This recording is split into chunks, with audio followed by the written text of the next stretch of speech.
فضل عباس کو کہ اگر ہمارے ذرا سا زخم ہو جائے ہمیں اپنے زخموں کو کتنا درد اور احساس ہوتا ہے.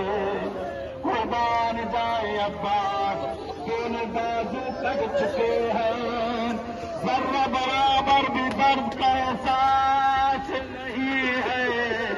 بس یہی تمنا ہے کسی طرح سے خیموں تک پانی پہنچ جائے. کہتے عباس کی تمنا پوری نہ ہو سکے, کہتے مقامی مشق پر تیر لگا. عباس نے گھوڑے کا رخ مار دیا.